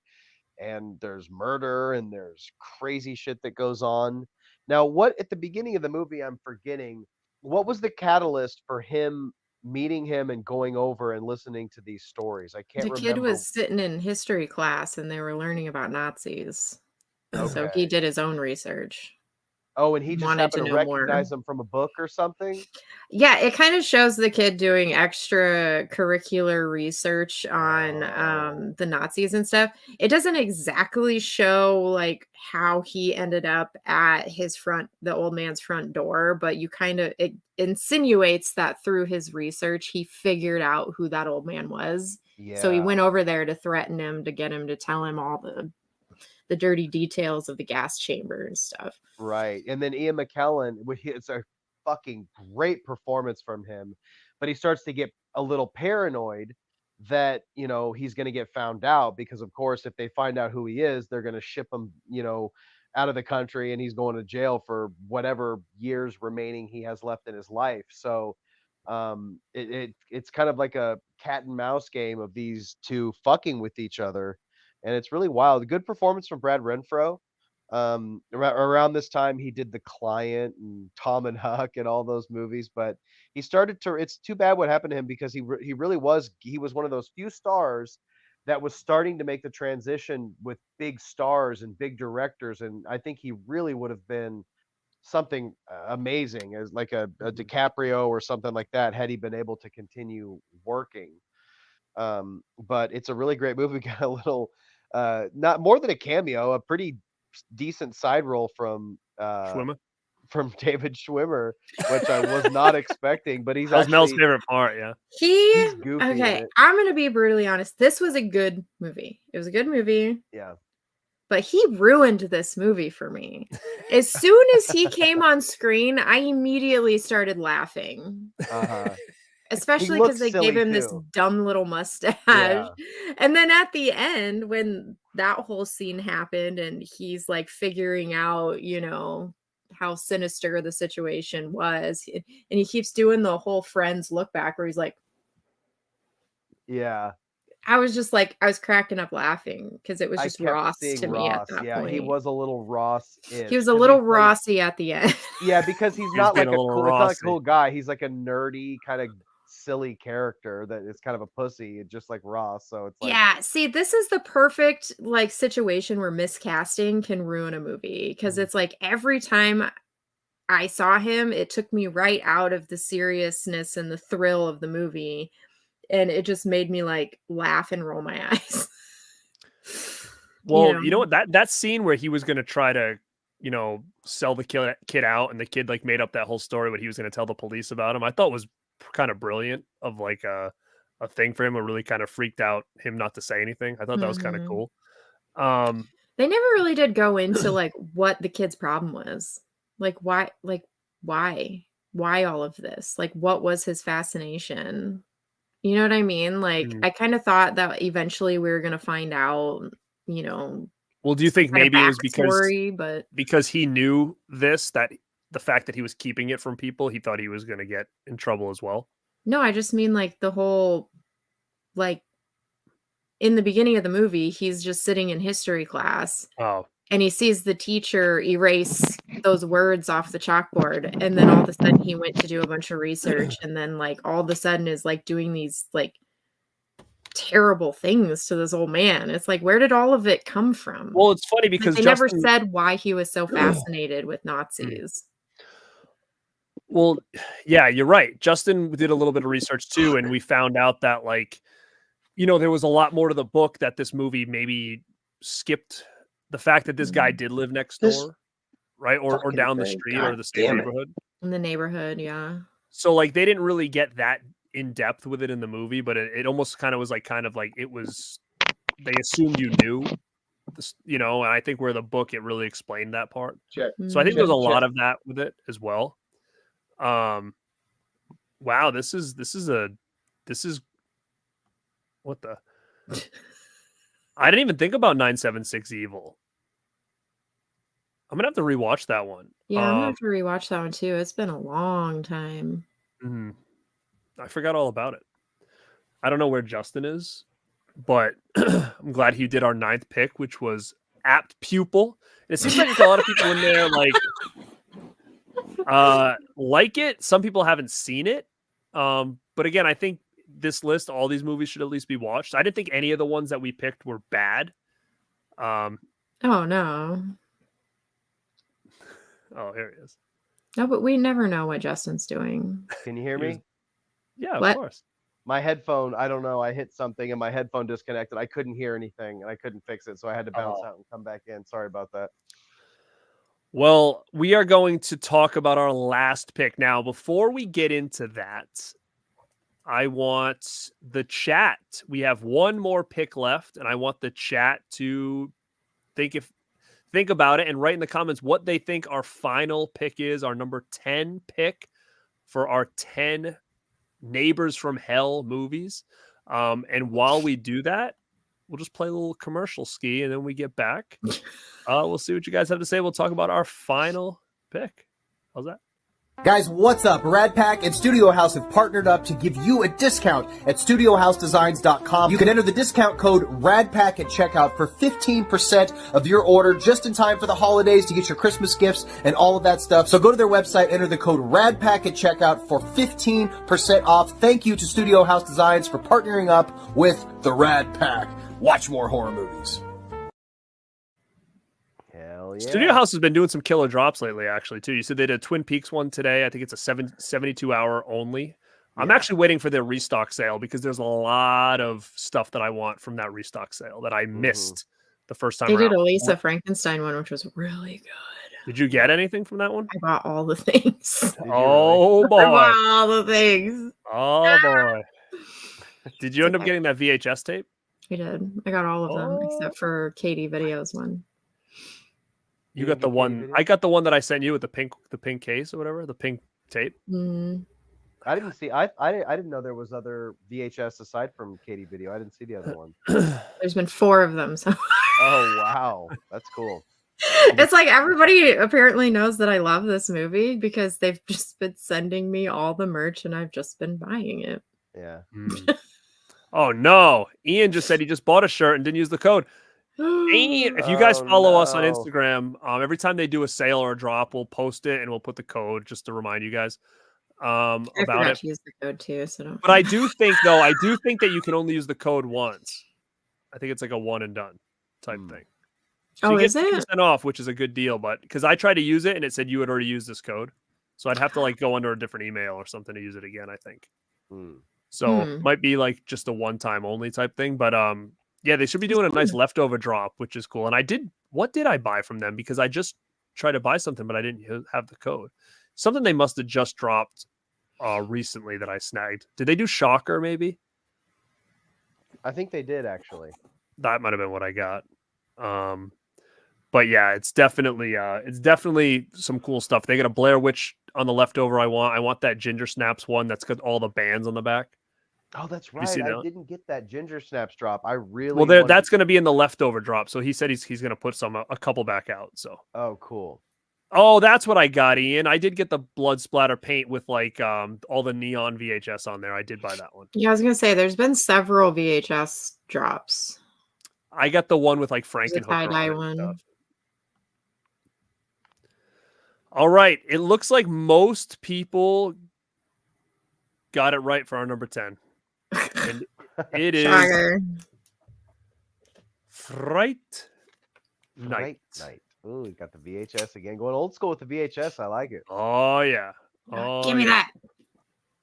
that. This is remember this old school? Look at that. I love that.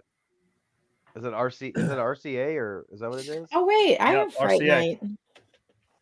VHS Fright Night? Yeah. Fright Night. Mine looks different though. Mine's like the alternate. Let's see. Fright Night. Oh, prepare to be jealous. Oh no, what are you gonna show me? Oh, you got damn, that that's one, cool. huh? Yeah. You got that one. Actually, you know what? That's the one I sold back in the day. When I gave away my shit. I wish I still had it. Trust me, I wish I still had it. I forgot all about it. Oh, you already have it. I- No, I wanted the VHS, but this is the only one I could get. Uh-oh, my Mel. hands on. Look at Oh, Daniel. if you guys haven't seen it, we did a show, Lost Boys vs. Fright Night. It was a really, I think it was a really good show from front to back. Like, I mean, Very I think divisive. it was divisive, but I think at the same time it was cool. Like, didn't we dress the part on that one? Was that our Halloween show? Is that when you were Sexy Sax? Oh God, yeah, I it don't was. remember now. I think it was. Was it? You were baby. might have Laura been. Somebody Brown. actually Oh no, showed actually, a picture to Tim Capello too. it wasn't that. That was our Halloween episode. I think this one you did the teased hair. Oh yeah, we were all 80s out. Yeah. So, Fright Night vs. Lost Boys is something you can find. Actually, I don't even know if it's on this channel. It might be on my channel still. You'd have to go to the RadPackPodcast playlist on my channel over at Born to Be Rad if you want to watch it. I don't think we converted it over yet. But Fright Night is the number one that we chose. Again, it's not ranked. It's just one. When we decided to do this, I think this, Burbs, and Disturbia were like the top three that were like, okay, we got to talk about this. And you guys know my feelings on Fright Night. I do think that Fright Night is one of the best horror movies ever made, I think, hands down. And again, maybe it's because this storyline that I love so much. I don't know what else we can say about Fright Night that we haven't already said. I did a full retrospective. It was probably my second video on my channel, so it doesn't have a lot of views. But if you go back in time, I do a full retrospective on my love for Fright Night, and it was one of the first movies I ever saw, one of the first horror movies I ever saw. Really got me into horror, and I showcase like my collection and stuff like that. And I know Mel you like it, right? But you don't love it. How were we at? Yeah, I have an appreciation for it. It's not one of my favorites. The Lost Boys is definitely better, but it's a good little flick. The friend in it annoys me so much. You do not speak of him that way. Did I ever show you the picture I have with him? Oh, he's so annoying. I show No. I'm Did gonna you? get it. I don't know. Yeah, Justin, tell us what you think about it. You're so cool, Brewster. No, you know that guy did some porn movies? Ooh, which one? The best friend that you're talking about? Oh. He did a bunch of gay porn. Well, that's you a wanna see- bummer. You want to see one? You want to Garrett's see one of got the some movies? on VHS. I have one are right these here. the photos I have a still. I have a still of one of the videos he did. Look at That's cool, man. that. Yikes. Look at He that, is huh? kind of a make it No or way. break it though. If that character, and I could 100% see why he would get on people's nerves. If he does, I mean, the movie is kind of fucking ruined for you because he's in the movie constantly. he definitely turned this movie from like, a 10 to maybe like a 6 for me. That's I so just- I funny that you can't guys with say that him. because as a kid, he was like I my enjoy it. favorite character in the whole movie. I Yeah. loved Evil Ed so annoying. much. Such a Loved little- him. Well, but actually, if we go back to our versus stream, we kind of talked about how like none of the characters are really very good people. Like Right, even the yeah. main kid was like such a jerk to his girlfriend. Yeah, he was such a dick. Gives such a dick. And then in the opening scene of this movie, before the camera even turns on, it's just like a black screen, and you just hear this like juicy mouth sounds where it's like, I love it. and it's like them kissing. I It's love it. disgusting. Perv. It's I disgusting. love the slurping. Oh my Ew. god. Garrett loves it. It's like a masterpiece in my opinion. It really is. I think. The movie is is good. It's good. Clearly masterpiece. What do you think about well, Mel, you must hate 976 Evil then. You probably never even watched it. Well, we just talked about it. It's been a long time. I've seen it, but it's been a really, really long time. It's one of Because he's those. basically Jeffrey. Evil Ed in the whole movie. Yeah. I'll have to rewatch it. Daniel Fright knows. Night. It is. Thinking it is about a this gr- movie it is is a very great movie. exhausting. It's different, man. It's a different take on the like a modern different take of the Dracula story. Really, you know. Yeah. It's like, I think Sarandon was a great vampire. Oh my thought he god, was when he fantastic. walks into the club and he's wearing that sweater. what possessed him to wear that sweater to a What? nightclub? I would wear that sweater to the I nightclub. mean, the sweater's sick. don't Well, get me he's wrong, old fashioned, man. He is Yeah. like Dracula, you know. He's a classy guy. He ain't stepping into no club looking anything but dapper. You know what I mean?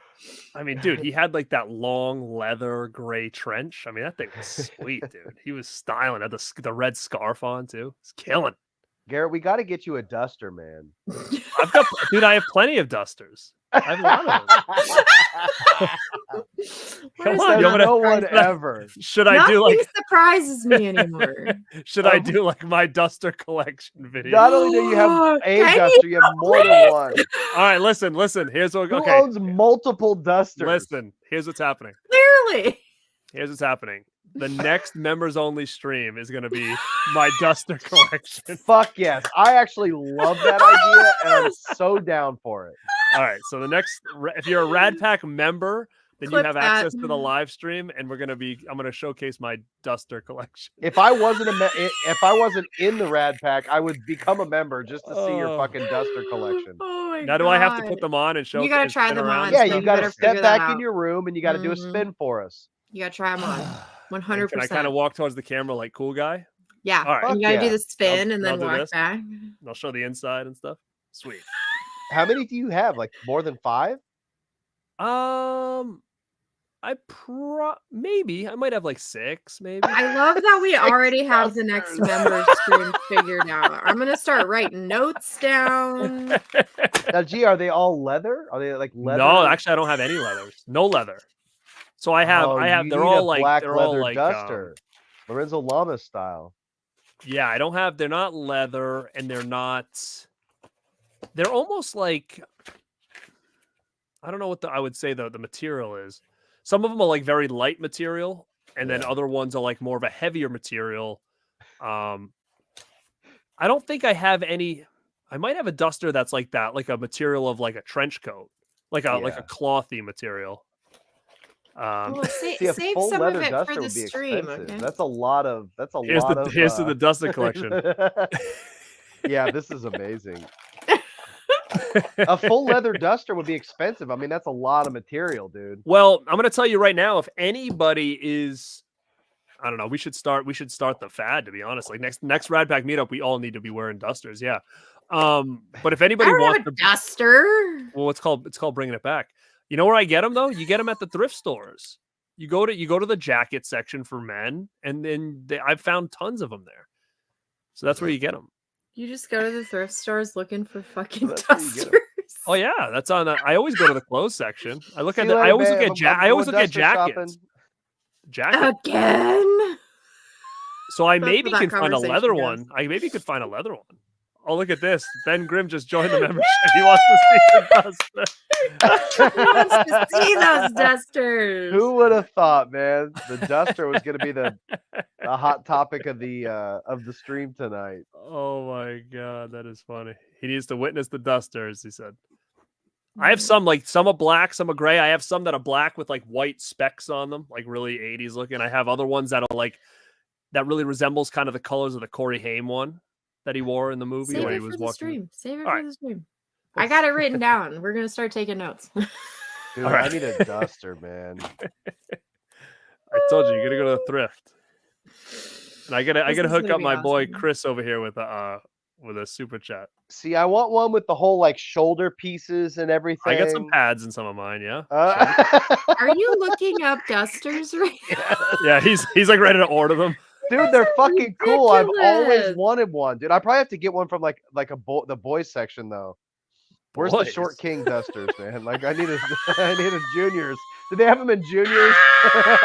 I'm telling you, do you have like a thrift store anywhere near you, like Oh, a yeah. Goodwill or a Savers or something? Go there and go look. I bet you'll find something. But I want one with the full shoulder things, like all like. I'm gonna get one. These are expensive. $200 This for a conversation fucking. is killing our street cred so bad right now. Dude, are you kidding me? We've A had two duster people leave. only adds to street credit. Haven't you ever seen Always Sunny? The duster was like a whole. Oh, I've never seen the Think- show. I love that show. That's one of my favorites. Mac has a duster, dude, and he busts it out when he's like doing security detail and doing badass shit. He'll put on his Mac duster. is also ridiculous. Yeah, he is. But ever don't since know I that- saw that, I'm like, yeah, dusters. I don't are know who pretty that guy fucking is. Cool. Dusters and Oh, then you the would love yellow, Mac. the yellow rain jacket from Last Action Hero. A yellow rain jacket, like the From Last Action Hero, I always thought that like the was Jack the fucking- Ripper one. The Jack the Ripper one, yeah. Is it Wow. yellow or am I thinking of fucking Ninja No, Turtles? Doesn't he have a yellow one? Yeah, yellow. Yeah. Okay, yeah, that's what I thought. But Garrett, I'm stoked. So become a member so you can see Garrett's Duster Fashion Show, which is the theme of the next members only stream. I'm beyond stoked. Oh This my is the type god. of quality content you get when you're a RadPack member. Become a I guess so. Let's not Oh, we got to see his pants in the last one. leopards. Oh, the one with the zebras, the yellow. And the next zebras. member show will be your like what are they called, the Zumba pants or whatever. We'll get your Zumba pant collection because you have a bunch I've of only those got too. 2. I've got yellow tiger striped, and I've got black. Oh, That's those it. are rookie numbers. We got to pump those numbers up. We gotta, I know. we I gotta told get you guys. some- You guys are gonna get on it. Mel needs those pink ones. She needs to rock those suckers. Yeah. Oh, the pink ones were sold out, weren't they? Yeah, but they probably restock. You said them they'll soon. come back, right? Yeah. All right, I'm gonna get a little super chat for Chris. Let's You go. know why they call me Mo? No, what? Because every time people give me money, I always want more. A members only branded duster. That would work. Dude. Ooh. My name is John Kimball, and I love my car. Tiger stripes. Yeah, that was on the last one. I showed my tiger stripe Zubas. I did see something I wanted Mel to do. Somebody was putting Burbs quotes on here, Mel. I want you to recite them in the movie. Can you do that for me? Let's see. Well, let's see. Okay, how about this? It came with a frame. It came with the frame. I don't know. I can't. Oh, I this. can't do the pretty girl. Friend of yours? Yeah, hell yeah. That was great. You did a good job with those. That is so fun.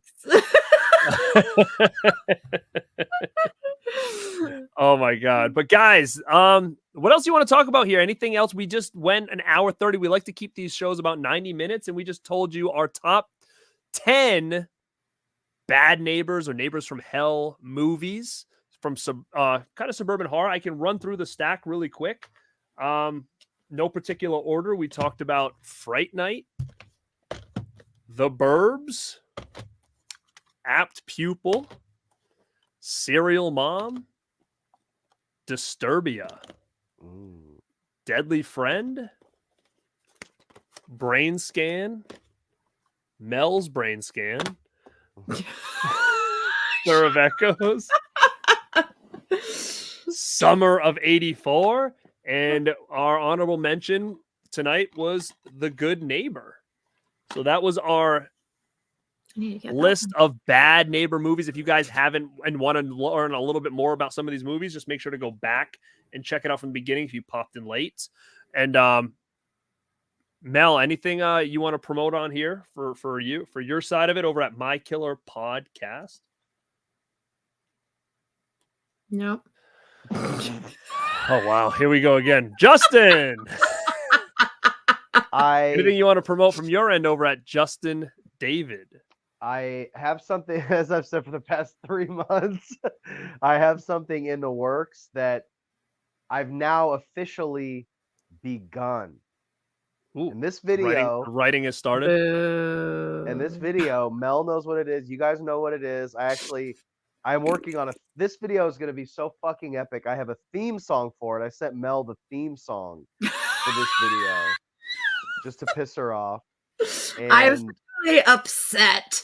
yeah, it's gonna be a cool one with the Justin David channel. I'm doing like more, I don't know, more expose type videos, I guess you could say. So I've done the Corey Feldman video, which is fucking pop the fuck off. It's got over 500,000 views. Go check out the Corey Feldman video. It's just about how it's a retrospective of how amazing his music career is. So if you're interested in finding out about how amazing of a musical performer Corey Feldman is, you can watch that video. I also did a video exposing the Hollywood medium Tyler Henry, which recently in the past week has popped the fuck off.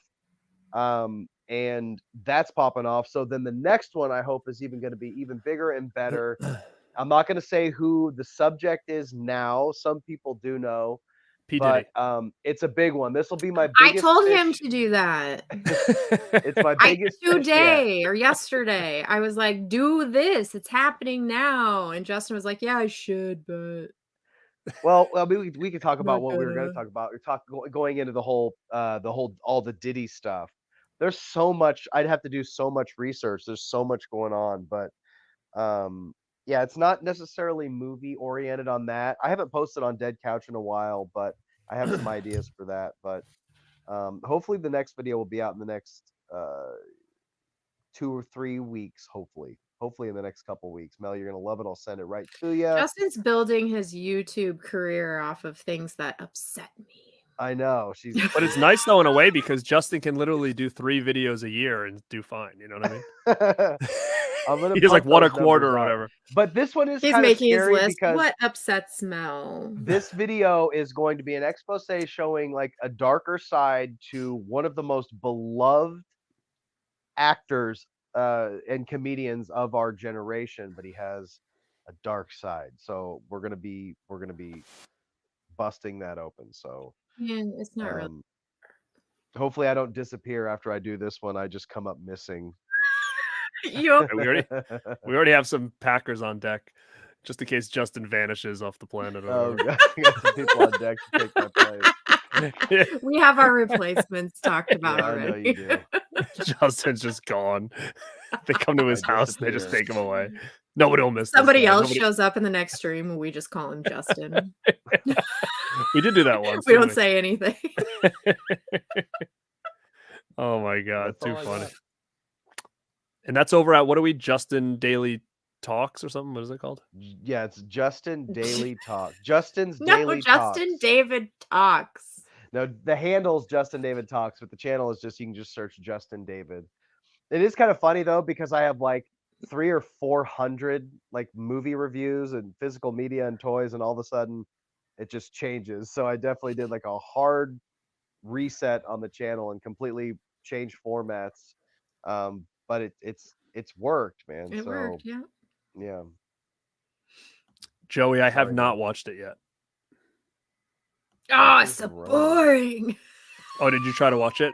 I think maybe you told me it did was watch boring. it. This guy I've never even fucking heard of that. You said it was boring. is so boring. Oh, it's boring. Sorry. I'm sorry. It was boring as shit. And the relationship is not. It's totally unbelievable. Hmm. I'm So sorry if I offend anybody.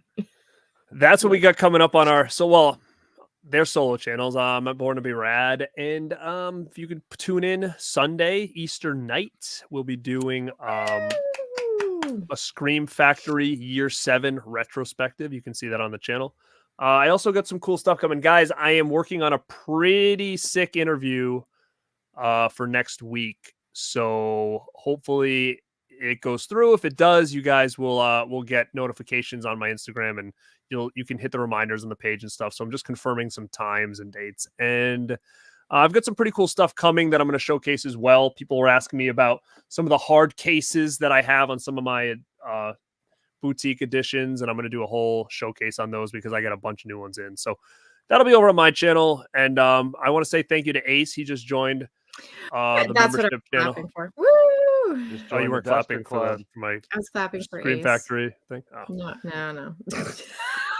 Is that what I was wondering? I was like, I wonder if he thinks I'm just like really excited. Wow. That's not nice. No, it's Friday. Thank you, Ian. I appreciate you popping in, man. It's cool to have you in the chat.